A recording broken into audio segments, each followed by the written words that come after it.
Hey, man. Hey, Bert. What's up, man? How are you? Doing well, man. How's your day going?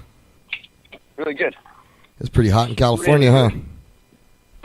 Yeah, it's hot. It's ridiculous. Up in San Francisco now. Oh, you are? Is it pretty cool up there, or is it still warm? It's definitely a lot cooler than it was in Los Angeles yesterday. Damn. I live in Ventura, man. It was like 101. We never get that kind of weather. Yeah. All right. Hey, thank you so much for coming on and doing an interview with us. We appreciate it. You're very welcome. Thanks for your time as well, man. This record means a lot to us. So the more we get to talk about it, the better.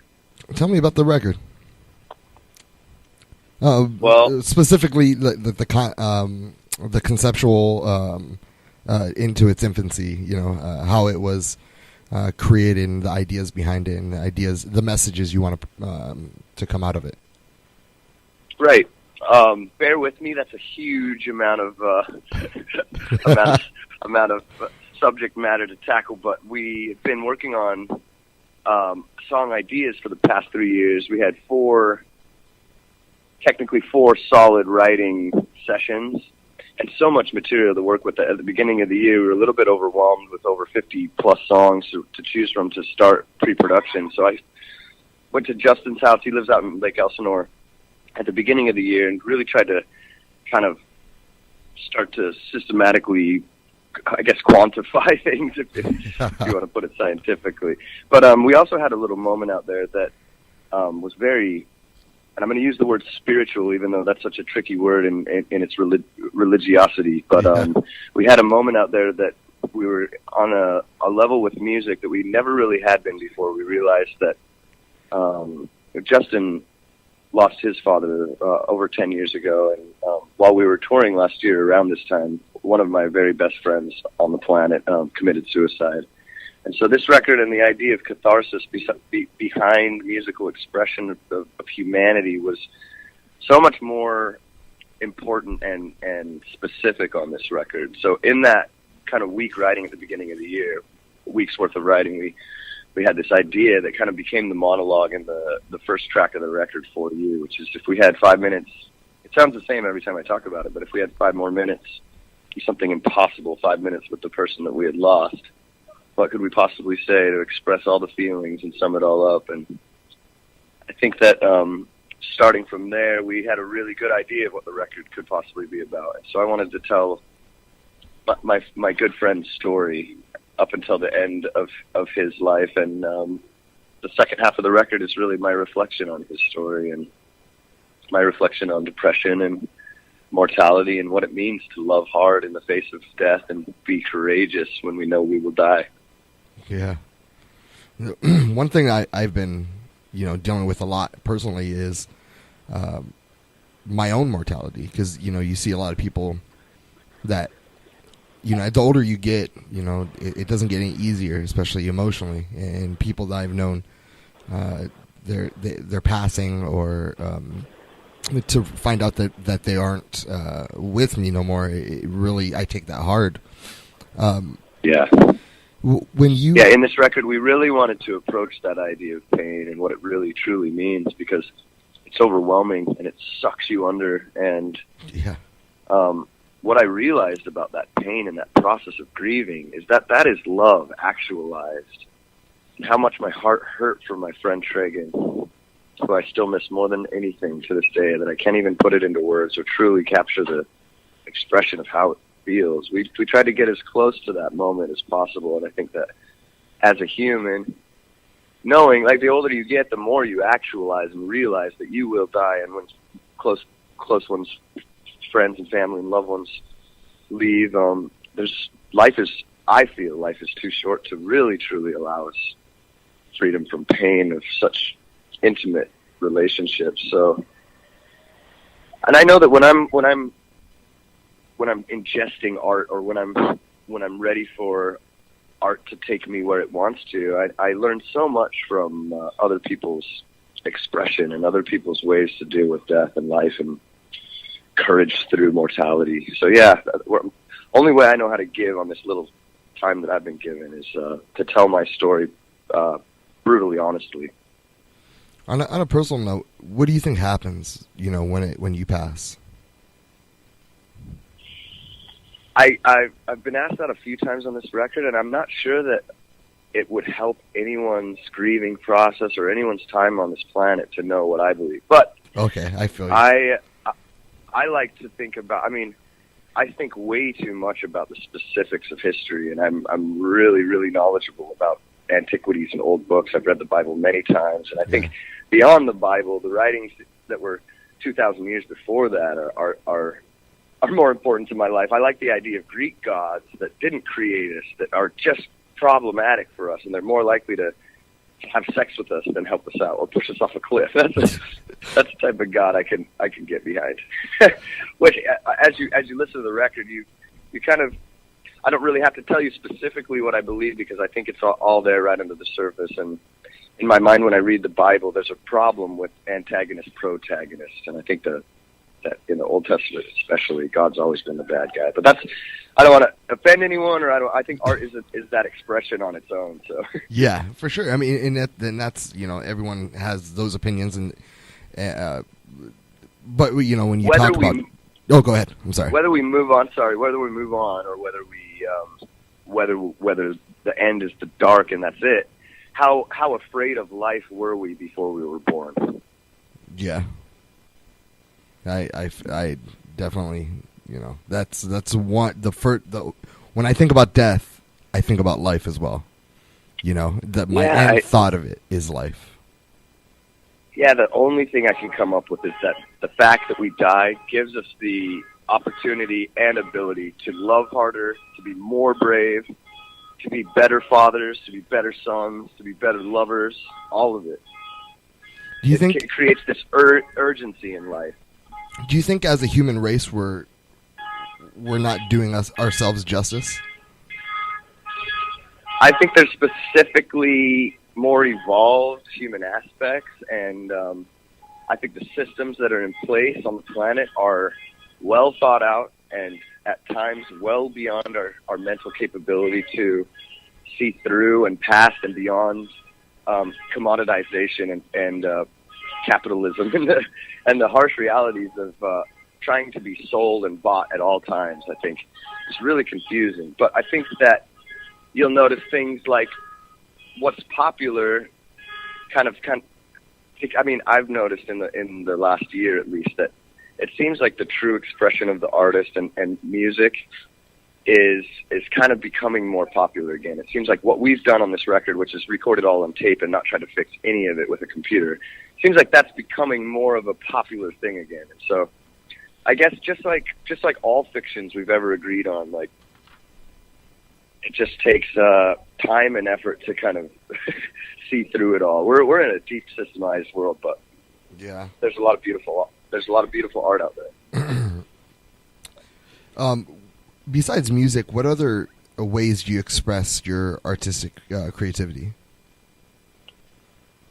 I'm a writer first, and so I think words are the most important thing in my life, and I find the most meaning and the most inspiration through other people writing and putting it the way that I could probably have never said it. I write a lot of poetry, and do you just have books and books? Yeah. Like in your house? Like just scattered around?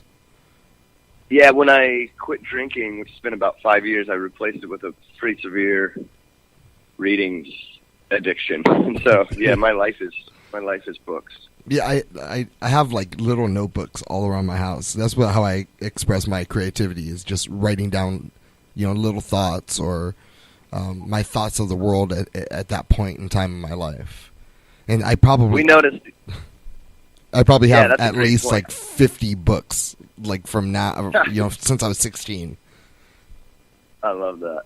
Yeah, we noticed on this record something that was kind of a new process for us was letting those moments, like you said, how there's a notebook everywhere, letting those moments, if there was ever an idea, we surrender to that idea and worship that idea, like we need it and deserve it and want it. And if we let it flow by, if I don't stop the car and write down the idea that I just had, then I don't deserve to have that idea anyways. Yeah. when that's actually damn. I didn't even think about that. Like, you know, I was trying to set up my next question, but that's a fucking awesome way of thought. Because I know there's so many times I'm laying down in bed and I have an idea or whatnot. I have my notebook beside me, and sometimes I'll go, oh, I'll just remember it in the morning. Never remember it in the morning. You know what I mean? Never. And then it's just gone. And you're right. If I don't write that down, I don't deserve it. That means I didn't give it credence. Every time there was anything, we'd be working on a song and recording a song, and then there would be another little tiny thing. We would stop everything that was going on and give full service to that new idea. I felt like in that way the record kind of moved. It became alive. It was its own thing. We let it be exactly what it wanted to be. When you, so with this album, what are some things when you guys are finished, when you're completely done with it and they give it to you, do you sit there, you know, by yourself and listen to it from front to back, or how did your approval 100%. Process work? When we finished the record, the recording, I went home and had a little bit of time to kind of, I guess, just take it all in. And for me, this record is a completely different record than it is for our drummer and our bass player and our guitar player. I wrote this letter to myself. This is my first attempt at a novel, and so this is a real literary piece of work in my mind. And so I set it up, and for the book fans out there, you really dig what I kind of did. I kind of tried to write a lot of books that inspired me, especially during this record process. I really tried to mimic and almost rip off. David Foster Wallace wrote Infinite Jest on this model of Thomas Pynchon's Gravity Rainbow, which the writing is a full reflective parabola. And so that's exactly what I try to do with this record. You'll notice that if you take the Divine Absence as the vertex of the record, each song kisses side by side on this reflective parabola. So For You is the exact same song as Mouth of the Canyon in my mind. My story reflecting on Tragan's story so intimately. And there's so many times in the record where there's a part in Infinite Jest where there's a guy who shoots a bow and arrow type of one of those suction cup arrows at a window, and then he walks up to the window and he draws a circle around the suction cup, and then he draws a circle around that circle, and he draws a circle around that circle, and he steps back and he admires his bullseye. And I think that's kind of what we've done. That's pretty bad. I like that. Do you still like to discover music? I think of anybody who's... Say it again. Do you still, sorry. I'm sorry. Do you still like to discover music? Do I feel like I've... No, do you still like to discover music? Oh, yes, of course. In such a different way now. I think that this record has inspired me to look at complicated music. During the record process, I was kind of devouring operas like Marriage of Figaro and Puccini's Tosca and Madame Butterfly and La Boheme, and all that information is so right at our fingertips now. It's not a super confusing world. You can go to a website where it's all completely transcribed and the Italian to English, and you can actually follow along an opera just like a book. And so I've kind of this record has opened my world up to music that I've never ever ingested. It's just been really nice. Do you incorporate that inside the album?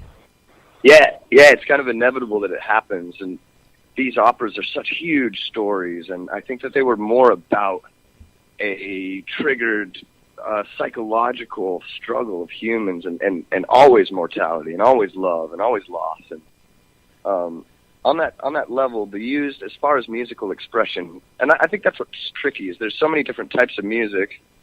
And I do appreciate music that you put on at a party. Like, I love Aphex Twin, and I love a lot of different types of expression. But for us, it's like sitting down to read philosophy, I feel like. The used is asking deeper questions, and we're making music for people who respect music like church, like a religious type of experience. Mm-hmm. Through life, you know, there's certain times that you're listening to a certain genre of music, or even you know, that in your day-to-day life, you know, is there is there any specific album or artist that you were listening to on your leisure time while creating the album? Yeah, the book I mentioned, Infinite Jest, it was one of my major inspirations for this book, and in the past 5 years, I think I've made it through it twice or three times, and it's if you know anyone who's read it, making it through once is quite the feat. And so I was inspired to kind of challenge my listeners in the same way that I felt challenged by David Foster Wallace's book. Once I finished the book, I felt like it was hard work, and I really struggled to get through it, and I learned so much in the process. And I think that humans are really, really ripe for that challenge. I think that we're naturally, innately explorers, and we're born to have incredible journeys as humans, and we're being taught to be so specifically numb to opportunities for love and for expression. I mean, the amount of time that we have in our day to soak things up, I think that our attention is being trained to be sparse. Anyways, so yeah, I think that the importance of a challenging piece of art was a huge inspiration to me, and everything I read feels like that. I love Dostoevsky and Nabokov, and I mentioned Thomas Pynchon, and these are complicated books that I feel fulfilled after I get through. What's next, book-wise? Book-wise, right now I'm really into. Right now, Ross Robinson's stepdad is this really, really genius, brilliant Greek translator named Stephen Mitchell, and he's just given me some personalized copies of the Iliad and the Odyssey. So I'm doing a little bit of comparative reading of the latest two of the latest translations of the Iliad, so Robert Fagel's and Stephen Mitchell's. And for those of you who are interested, Stephen Mitchell writes a really wonderfully easy read of these old poems. It's so worth checking out. What do you, if you were to write a book, and not like a autobiography or a book that matters, a fiction book. Yes. What would what would your idea be for that? Because I know you've thought about it. You write, you read, and you're an artist. So those three things have to lead up to that. What would it be? Yeah, I guess I could only write about what I know. So I imagine it would be a lot of addiction, alcoholism, and a lot of rock and roll and art, a lot of depression, and the way that I've found to deal with that. I think that it would feel it's so exciting. I mean, I do think about it a lot. I don't have any idea what my first book will be like, but I hope it's something like Crime and Punishment on that psychological level. But yeah, what's next for the Used is tons of touring. This Glassjaw tour is going to be awesome, and then we had so much material left over from this record that we if we had to go and do it again right now, we could make a full new record right now. So the future is so bright for the Used, and I think that's really good news for Used fans. How's your sobriety? Really good. Yeah, I mean, this has been the most scary moment in my life so far, putting myself out there so personally, and not because I'm worried about being judged, but it's like I've created something that I now have to sacrifice and kill by giving away, and that's why I did it. But I guess if there's any moment in my 5 years of not drinking that I've felt almost out of control is now, and so I'm just hanging on every moment and being grateful for what I've been given. The universe has been really good to me. I have one question, one last one. I've done a lot of research. I've listened to a lot of your interviews. I didn't want to come into this interview and not have a understanding of who you were. It seems to me, that you're looking for something, maybe an answer or something. As all of us, we're all looking for something in our human life. What would you say you're looking for? I guess just like any other human, I think we're all innately searching for connection, and that's so important. And maybe so confusing in a world where connection means followers and double clicks and likes and friends. And yeah, so I think that my way to connect, and when I'm out on the road and when I'm in the privacy of the rock show with the fans and that intimacy, kids, and I say kids, I mean music fans, kids my age, adults, they tell me things when they meet me personally that they don't tell their best friends, and that kind of intimate, like they know me already because I've opened myself up like that. And what that's given me is this ability to be outside of myself and my own center of the universeness, and almost vessel-like, to be able to kind of soak up energy. And at a rock show, we don't make music for people to escape their problems. We make music for people to literally jump headfirst into their problems and swim around in them to figure them out. So what I'm searching for is just a it's not a distraction, but I'm searching for a way to fill my time with something positive and something selfless. Do you have ever questions about, why? Why as humans? Why are we here? What was the purpose? Every day. Yeah, every day, all day. That's why we create art, is to try to get closer to those yes those questions. And I think the Used has always been asking, it's almost our intro to our second record. And in that way, the closer we get to being able to express these moments of true pain or true joy, or is there a difference, then we get closer to answering those questions. What's the most satisfying answer that you've had to that?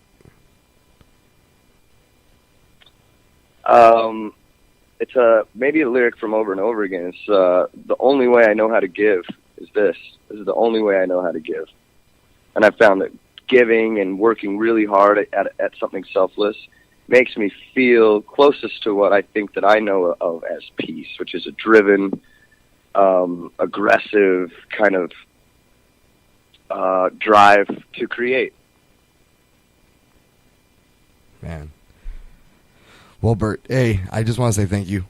It's been a pleasure. Dude, you're welcome. What an awesome interview. I really appreciate your thoughts and your deep questions. So thank you, man. No problem. Thank you. Hey, and I just want to let you know that you're loved, okay? And you're appreciated. Right on, man. I appreciate that. Thank you so much for telling me that. No problem. Have a good one, buddy. Hell yeah, dude. You too, man. We'll talk soon. We'll talk soon. Okay, cool. Bye.